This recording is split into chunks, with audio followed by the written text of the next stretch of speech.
नमाज में वसवसे बहुत आते हैं, कैसे भगाया जाए?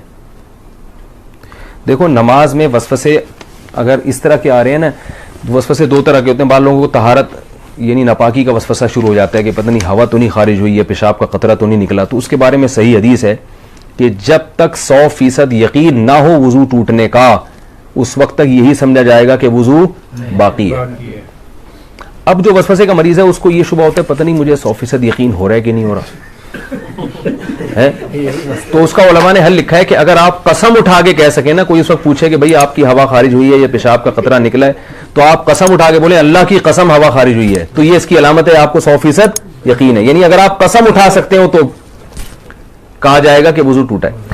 लेकिन जो वहमी है ना, वो कहेगा पता नहीं मैं कसम उठा सकता हूं कि नहीं उठा सकता। ये भी होता है। अगर कोई इस वक्त मुझसे पूछे तो मैं क्या कसम उठा सकता हूं, तो याद रखो अगर आपको इसमें डाउट हो रहा है इसका मतलब आप कसम नहीं उठा सकते। क्योंकि जब आदमी को यकीन होता तो कहते अभी रात का वक्त है ना, मैं आपसे पूछूं भाई जोहर है या रात है, तो आप कसम उठा के फौरन, कोई कितना ही वहम का मरज हो, आप कसम उठाने में हिचकिचाओगे नहीं। तो अगर ये हो रहा है ना पता नहीं कसम उठा सकता हूं, तो ये इसकी अलामत है कि आप कसम नहीं उठा सकते और आपका वुजू नहीं टूटा। फिर ये फिक्र ना करें कि हकीकत में हवा खारिज हुई है नहीं हुई है, बस अल्लाह उसके रसूल ने जब कह दिया कि आपका वुजू बाकी है तो वुजू बाकी है। दूसरा वसवसा तजवीद का होता है। अल्हम्दुलिल्लाह को अल्हम्दु पता नहीं हा हलक से निकल रहा है कि नहीं निकल रहा, ये भी होता है। इतनी जोर जोर से पढ़ते हैं कि साथ वाले के लिए नमाज पढ़ना मुश्किल हो जाता है।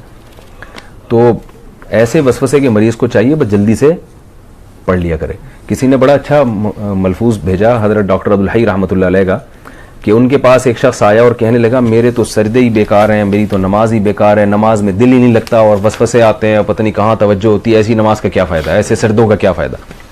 उन्होंने कहा ये जो तुम अजीब सी और अजीब से सजदे कर रहे हो जिसमें तुम्हें वसवसे आ रहे हैं, क्या ये सजदा मुझे कर सकते हो ऐसा सजदा?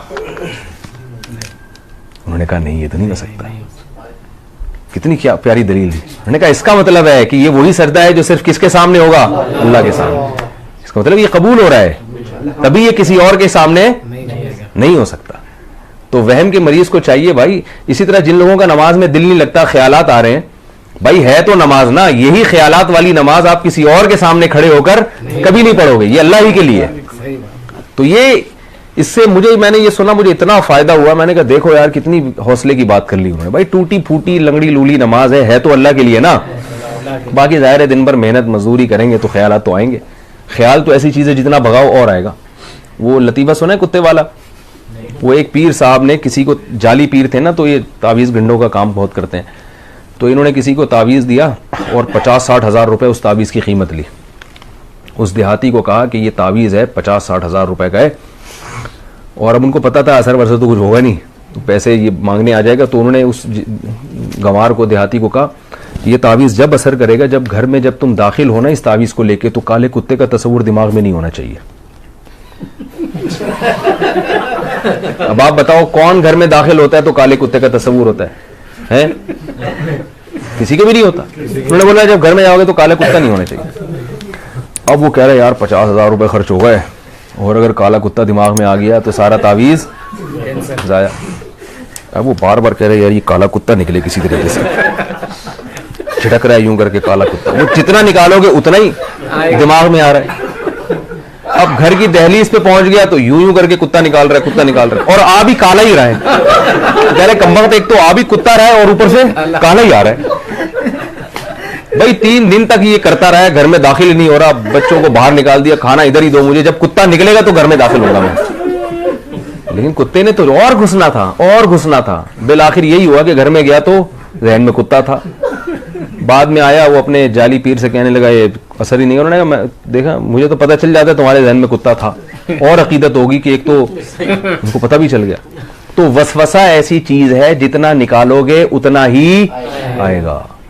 इसलिए हकीम उल उम्मा हजरत मौलाना अशरफ अली थानवी रहमहुल्लाह ने लिखा है कि वसवसे का हल ये है कि ना निकालो ना खुद से सोचो, जो खुद से आ रहा है आने दो, आने दो। अल्लाह जब इसी वसवसे के साथ नमाज कबूल कर रहे हैं तो ठीक है।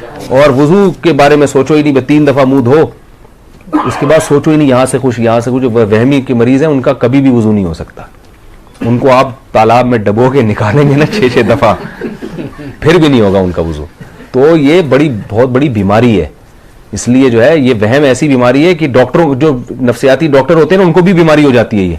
वहमियों का इलाज करते करते जो साइकेट्रिक होते हैं ना, ये भी हवाई बात नहीं है, ये भी तहकीक के बाद बता रहा हूं कि ये जो साइकेट्रिक होते हैं ना, जो नफ्सियाती इलाज करते हैं, कुछ दिनों के बाद इनको अपना इलाज भी करवाना पड़ता है।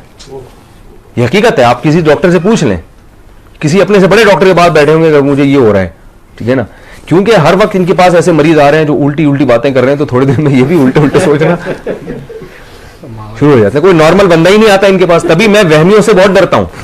किसी को तलाक का वहम हो गया, किसी को जनाब तहारत का वहम हो गया, तो ज्यादा फोन आते हैं, फिर मैं उसको वहमियों की लिस्ट में डालता हूं। मैं भाई तू पागल है, हमको तो नहीं पागल बनाना, तो हम भी यही सोचना शुरू कर दें। मैं 2-4 दफा, अब नहीं बताऊंगा मसला।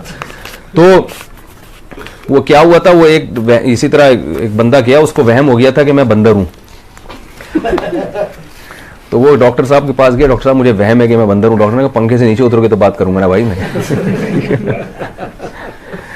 तो वो एक और है ना कि एक डॉक्टर, एक आदमी, उसको 1 के 2 नजर आते थे। डॉक्टर के पास गया कि मुझे 1 के 2 नजर आते हैं, कोई इलाज बताएं। डॉक्टर ने कहा आप तीनों को ये बीमारी है क्या? आप तीनों आदमी को ये बीमारी।